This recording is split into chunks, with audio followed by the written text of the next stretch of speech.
Hello and welcome to today's video. This time we'll be taking a look back at the recent visit to the Oxford Brookes University. Now their archive holds noted penguin collector Steve Hare's vintage penguin collection, and it's absolutely fantastic. We'll then be going to the very next day, the Penguin Collectors Show. It was their annual AGM for 2025. Stacks of penguin dealers. I had my spares out of the first 1,000 or so books, and it was another incredible day. So without further ado, sit back, relax, and let's get to it.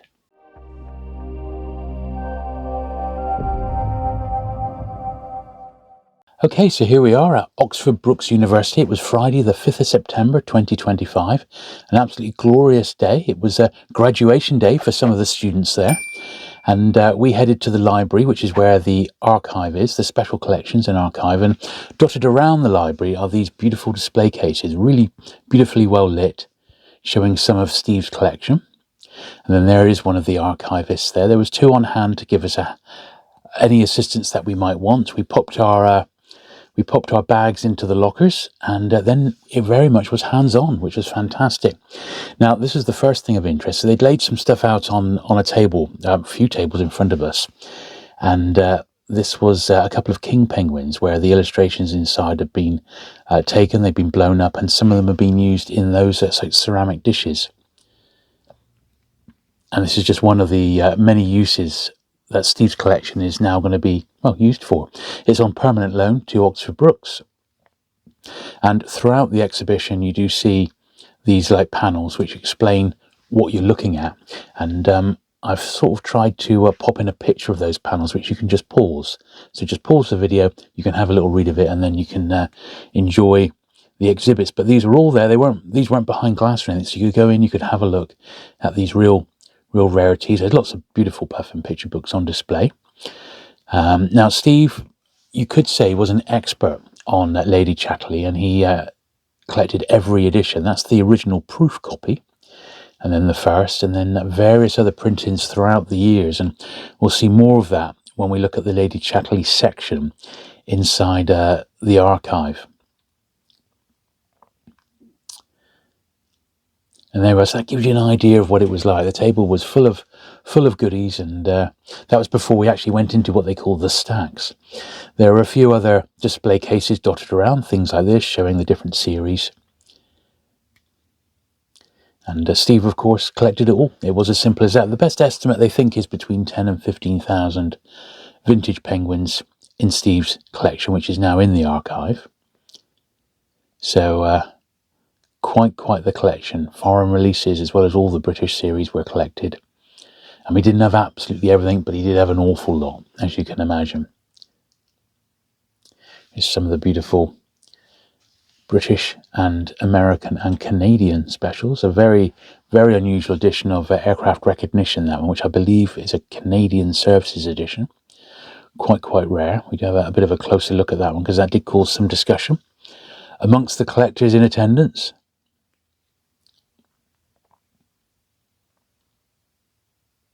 Yeah, quite the rarity, that one there. But it was printed in the UK and I think exported. But yeah, that's the one. It is a noted edition, but it's still very scarce. Some Forces book clubs there. They do a really nice job of putting a cross-section of all the sort of the different series that Penguin published throughout their lifetime, particularly the war years, which I find most fascinating myself. Here's a few rarities. So you got Biggles Flies again there, and then some of the various versions of, that's the first there, of number 6, and then of course it was replaced by 6A, Murder on the Links, and then it eventually came back as number 61, The More Mysterious Affair at Styles. And there's the very scarce copy of Biggles. There's a few more from Steve's Lady Chatterley's Lover collection. I mean, there must be potentially 50 editions. I mean, Steve collected every single print, let alone every edition. It was every printing. He was a fan of the book, and he wrote the introduction to the, I think it's the 50th anniversary edition, the softback. And Q60 was another fantastic book that Steve wrote looking at the Penguin editors. There's some beautiful American Pelican books there. Don't see those very often. And also there's a great run of the Horwitz Penguins. Very, very unusual to see so many. And Steve had a good collection of them. And that one I thought was particularly nice because that's a version of Triffids I don't have. Look at that with the Comet Storm on the back. That's now on my wants list, I can tell you that. Very, very nice indeed. And they were published in Australia, those ones. But they all look very cool. And there was some great ones in there. Some of the beautiful Penguin poetry series. Worth collecting even if you're not into poetry. Just because they're so good. And these are the Porpoise books, the hardbacks. That one there is Paul's over here, illustrated by Edward Ardizzoni. And then the set of baby puffins, which are, you know, exquisite books, very, very hard to find in nice shape. These tend to go for about £100 a book. I have seen them cheaper. I don't have any in my own collection. I'm still waiting to get that set. Maybe. But they are lovely. A little bit more about the puffins there. The very first puffin picture book there, War on Land, quite a scarce one.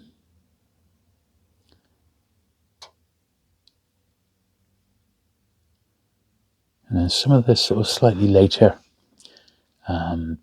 puffins storybooks, picture puffins, peacocks. There's another porpoise there. And the very first puffin storybook, of course.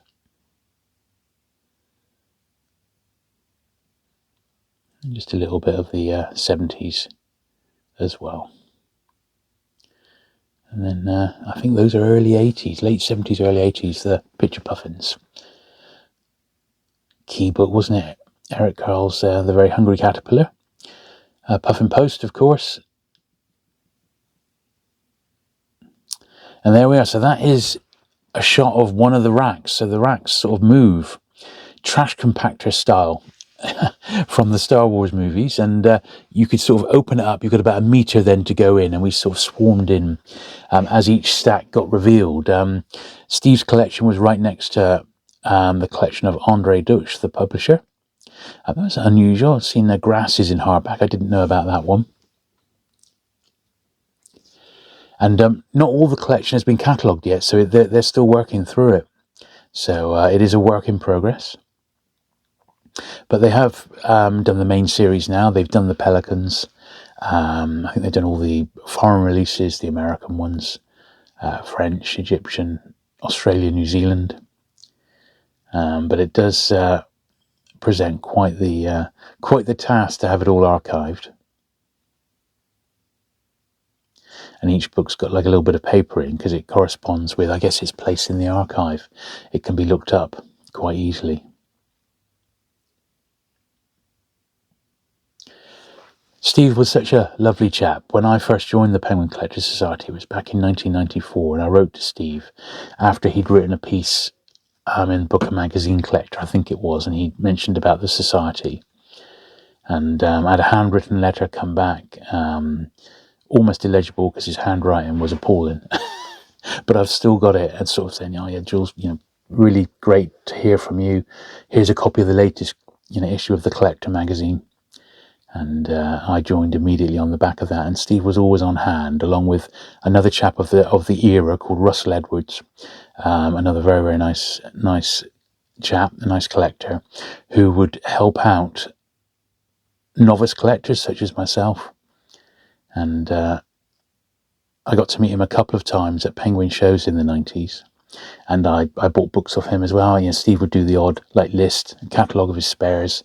And I've still got books to this day that were from Steve's collection. And although I never bought, after he passed, I never bought any of his Penguin collection except what his doubles of these that went to Tim Graham. I did buy the rest of his Penguin collection. So his Pans and Collins and Guild books and his other, you know, early sixpenny publishers, they did come my way. And very, very pleased to be looking after those in my collection now. Now here's a little bit of the rest of Steve's Lady Chatterley collection. And there's some of his Buildings of England. And these are the ones given away each week in the Sunday Times. I never had any idea they did so many, and how unusual to see them all like that. Absolutely fantastic. And if you look at the titles, there's some good ones there. And then the other ones were the Penguin Celebrations, which I remember selling as a bookseller in the early 2000s. I was less keen on those, but they are what they are, I suppose. There's a little bit more of Steve's Lady Chatterley. This is the stuff that isn't actually out on display already, so you can see how many editions and printings he had. Quite fantastic. There is Tim there, Tim Gren, a noted Penguin historian, and he gave us a bit more context about Steve's collection within the archive. The Puffins have pretty much been done, from what I could see, the Puffin storybooks, and a bit like most collectors, Steve's collection did split into the 70s and 80s with books which had ISBN. It wasn't just the original sort of numbered ones, they do carry on. And look at all those picture books, absolutely stacks of them.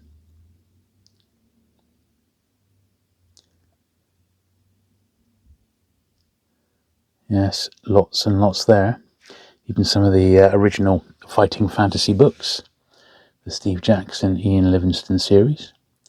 Look at those. And there are some, sort of textbooks and early learning books in there as well. And that's like the tail end of the storybook series. That's some of the earlier ones there now. Some of the more familiar numbered ones. I spotted The Hobbit in there, just nestled amongst the ranks. I still need a few of those. Steve's classic collection was, as you can imagine, fantastic. Pretty comprehensive there, as you can see. So I think he must have the first 500 or 600 at least. Penguin periodicals, some of the American ones, Penguin Parade, big run of Penguin handbooks. Tough series to pull that together, I have to say. There's some real obscure ones in there. I particularly like the slipcase for the Len Dayton cookbooks. Look at that. That's a minter, and that is rare. I would like one of those, I can tell you. But yeah, and his was immaculate. Yeah. Lots of eye-openers, even for the most dedicated collector. There's stuff in there they'd never seen before. There's some of the Puffin picture books, the Penguin plays, of which there's far more than I realised. I've hardly got any of those. Then we're into the Peacocks, and the later Peacocks with ISBN. Another lovely series. And I hear there's a Penguin Collector's special coming out on the Peacock books, which I'm very much looking forward to. There's his miscellaneous books. That's the Q series, including Penguin Portrait number 60, Q60, which Steve wrote. There's his collection of American Fighting Forces specials, which are once again fantastic. And just some of the more modern series that Penguin have put out, great ideas and things like that. I know Steve had a massive collection of the Penguin 60s. I didn't see those in the archive. This is Allen Lane, the Penguin Press. This is the hardback imprint, which came about 67, 68. Some nice fiction titles were published within that. A few odd audio books and bits and pieces, tail end of main series books, some non-fiction, all sorts. And then it's the next day, and we're at the Headington Quarry Village Hall. This is the Saturday, the 6th of September. In the evening, on the Friday, we had a bit of a meet-up in the Rickety Press pub in Oxford, and met up with fellow like-minded Penguin fans, and we had a pint and pizza, and it was fantastic. Really enjoyable evening, but I was quite tired after such a busy day, so I and the wife, we had a reasonably early night, so I could be in sharpish the next day to set up my stall. And there's Andrew Mellon then, noted collector Andrew Mellon, with a fantastic collection himself. Spotted that copy of the Printing Review. That one's really nice. A lot of history of Penguin at that time, around the time of Q21. I did have a small, it wasn't all main series, I had a small pile of Puffin picture books that I'd managed to sort out because they were from the earlier barn find, and I got to sort out which ones were doubles, and I only had a very small pile of doubles. Thankfully, I had one that Tim thought was an upgrade for him, so I thought that was an honour. There were obviously many other dealers there, so this is in actual fact Tim's stall, who we just saw, and Tim brought along his spares and bits and pieces, some nice stuff as usual. I did buy a few bits and pieces from Tim, sort of more ephemeral bits, which we'll have a look at the end. I've got a few bits to show you about what I picked up at the show. This is once again a bit more from Tim's store rather. He had a very rare copy of the Emmett Festival Railway there, which is like a sort of a priced copy. They're very scarce. Images of the transatlantic and things like that.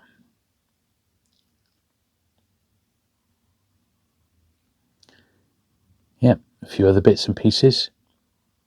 These are some of the other stalls dotted around now.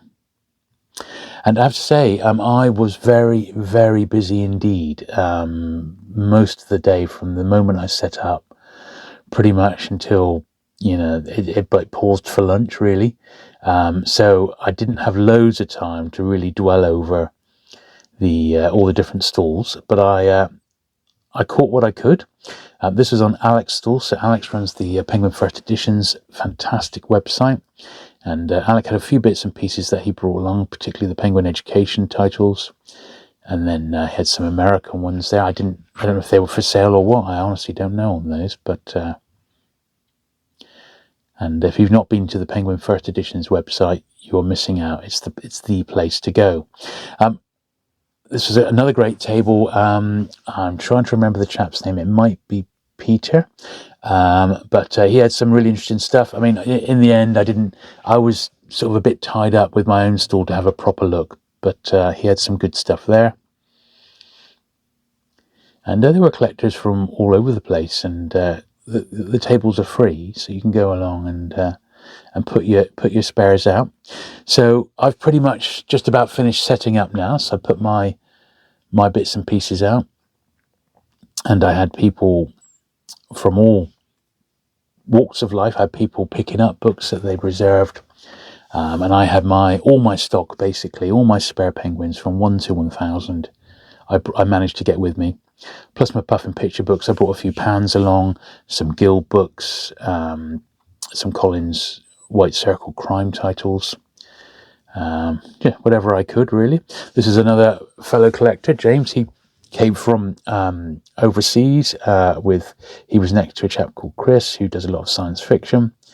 Met them both before, both fine chaps, and I did actually end up buying the only 2 books I actually bought at the show. I bought 2 books, can you believe it? And I bought them off Chris, and you can have a look at those at the end.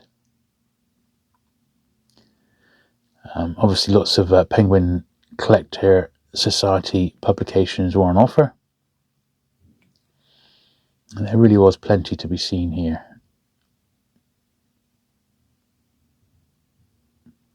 But in all honesty, because I've still got so much to sort out, I didn't want to go buying stuff that, I might already just be doubling up. I may already have it here with me in the studio as I record this. Now, this is a really nice folder. This is on Caroline's stall, and it's her sort of bits of memorabilia and cutouts and things like that. Some really interesting items. So I had a little flick through this.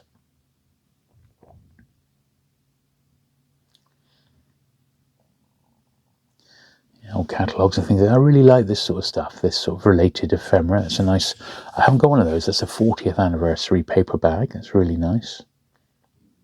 A little bit of that was from the bookseller. Penguin News.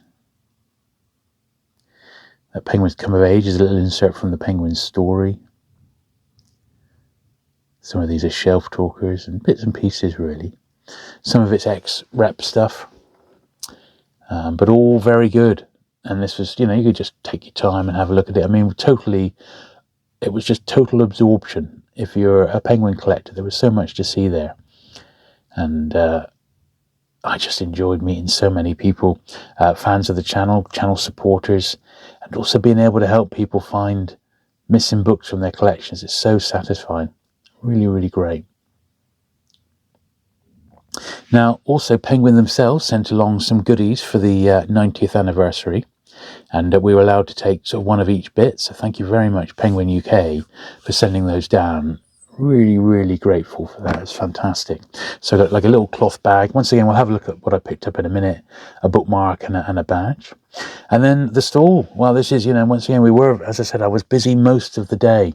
And it was fantastic. And I sold a few hundred books in the end. I sold 2 like full boxes of books plus others on top. So I estimate I probably moved about 300 books at the show. A lot of rare ones.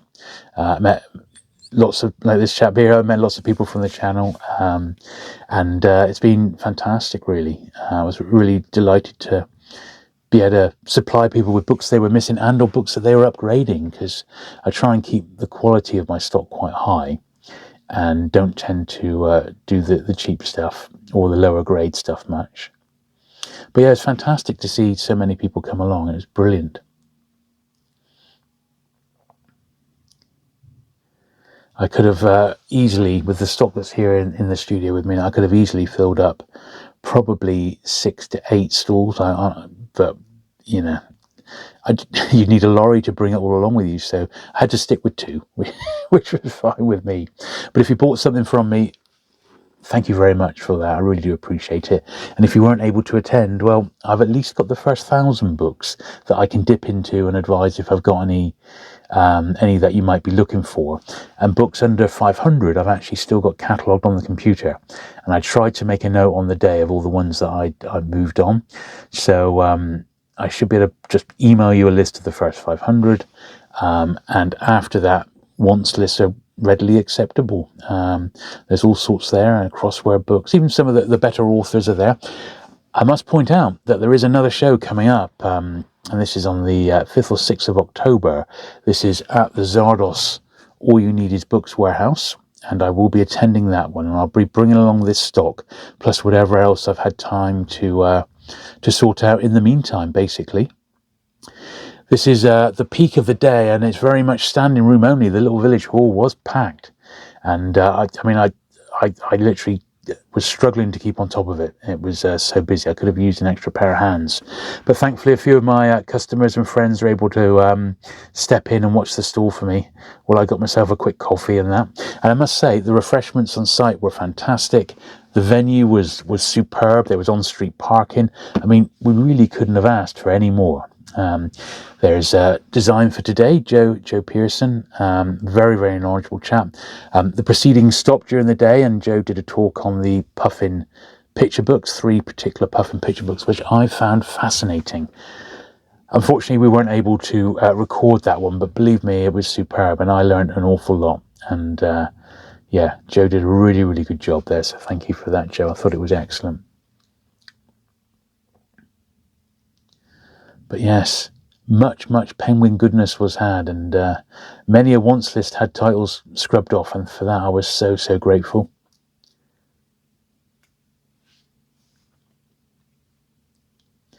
There's Drew, the Penguin chap. He came along, said hello, and he brought a few goodies, I think, and he was finding bits and pieces as well, so it was all good. There's my friend Ben there, carefully going through his latest acquisition. He's very fussy with his conditions. He likes the best. But there's nothing wrong with that.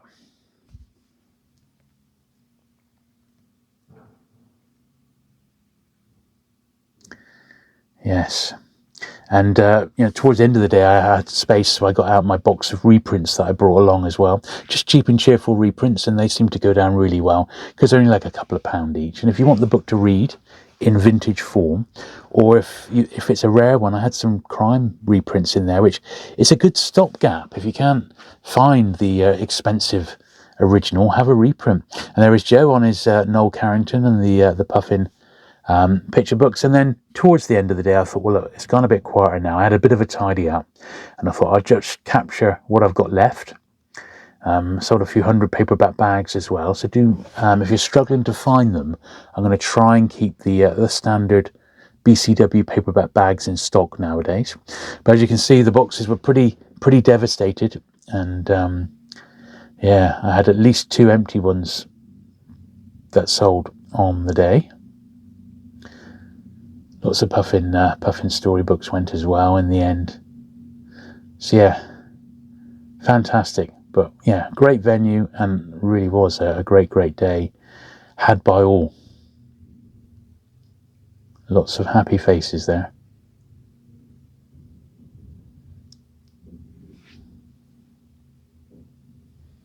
Superb. Yeah, really looking forward to next year. Okay, so first of all, Oxford Brookes University. So I did ask, and you can go along and have a look at the stacks, so Steve's actual collection, but by appointment. So the best thing to do is drop them an email at specialcollections@brookes.ac.uk. And that would be your first sort of point of call, really. Drop them a line, say you'd like to go along and have a look, maybe mention that you weren't able to make it on the day, and that's how you get in contact with them. So here's the 2 books that I bought. I got these from my friend Chris. These were Animal Farm. Now this is the series that they did with the black covers. I'm trying to get all of these with the black jackets, and I'm not too fussed about the printings. I just want the actual black jackets. So this one, it came out in this format, I think around 75, 76. The book's obviously never been out of print, but this edition is from 1980, but it's fine because it's the one with the black jacket. And The Invisible Man is one of those titles that I've sort of become a focus collector on, in so much as, a bit like Steve with Lady Chatterley's Lover, there are a few books that I love so much, I am happy to try and get all the vintage Penguin printings that I can get my hands on. Now, I already had the first, the second, the third, and the 7th printing of this, but I did not have the 8th Penguin impression from 1946, the first post-war one. So I am particularly pleased to get that, and those were the only 2 books I bought for a £5, so that was supremely cool. Now, I did mention that Penguin themselves sent along a box of goodies for the collectors to enjoy. So I picked up a bookmark here, which is really nice. I got this metal pin badge, and I suspect that they've probably done a badge for the 6 different ones to collect. But I've got the one which looks like he's got a stomach ulcer from 1948, which is absolutely fine with me. There was also this reproduction letter here from J.B. Priestley. Look at this. Dear Lane, these Penguin books are amazingly good value for money. If you can make the series pay for itself with such books at such price, you will have performed a great publishing feat. Yours sincerely, J.B. Priestley. Look at that, 22nd of July, 1935. So, very, very cool. That was a nice bit of from the archive there. And also this, which is sort of concertinaed, and it's like for the 90th, and it's sort of goes through the history of Penguin. And as I said, we were able to just have these for free, sent with Penguin's compliments. So really, really appreciate that, Penguin. Thank you very much. It's the reprint of Silent Spring. There's the Puffin Club there. That's Kay Webb herself. Then on the back, we got a bit more up to date through time. Yes, I remember the furore over the Satanic Verses. Jamie Oliver's first book there, The Naked Chef. So, also very, very cool. And then the final bit was the cloth bag, which is absolutely beautiful. Look at that. That's great, isn't it? I love that. They got the science fiction logo on there as well, the SF logo. That was the Atlas, wasn't it? I think that was one of the classic logos. The anniversary one. So yeah, very, very nice indeed. So once again, thank you, Penguin, for the goodies. That really made the day feel special. And we put up some Penguin bunting and balloons. It was superb. And then the last bits and pieces I bought were from Tim's stall. So Tim had a box of ephemera. Most of it was bookmarks and stuff that I already had. But I did pick these up off him. And these are little compliment slips for reviews. So these would be popped inside a Penguin book. And with the publishing date, and then they'd be sent to newspapers and magazines for review. And I've got quite a few of these. Most of them have been married up with the correct books, but these were ones which it doesn't show what the book has come from. But I'm going to keep these because I reckon I'll be able to find books that were published around this time and marry them up. There was all sorts of bits of ephemera, really, you know. Obviously the 60s ones are the best ones, and I do have some of those, but these are all around the same sort of time. So I thought, well, I'll have those from Tim's stall because they're really unusual. I've only got 2 or 3 of them.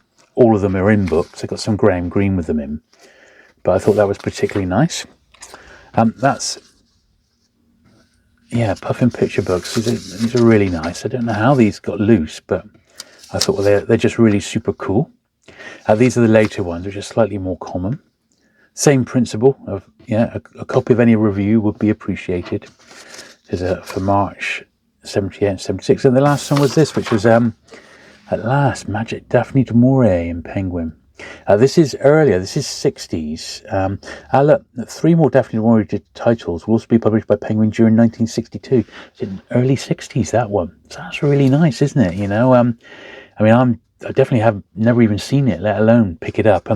Those were 50p each on Tim's stall, which I thought was a veritable bargain. But there we are. So that was my little haul from the Penguin Collectors Show 2025. So there you go. I hope you enjoyed that little look around the university and the Penguin Collectors Show, and it gave you a feel of just what you might have missed if you couldn't have made it that day. All I can say is they have these AGMs once a year, and although I haven't got the exact details yet of the 2026 show, as soon as I do, you will know it. Now, obviously, if you want to be involved in this sort of thing, I heartily suggest you joining the Penguin Collectors Society. I always put a link down below in my Penguin videos, so you can just go off to their website, sign up, have a little look, and I'm sure you'll be amongst similar like-minded friends who love Penguin books as much as I do. Anyway, thank you for watching that today. If you have enjoyed today's video, do please give it the thumbs up. Do please hit the subscribe button if you've not already for regular vintage Penguin and other paperback content. And I'll look forward to seeing you again very soon. Bye.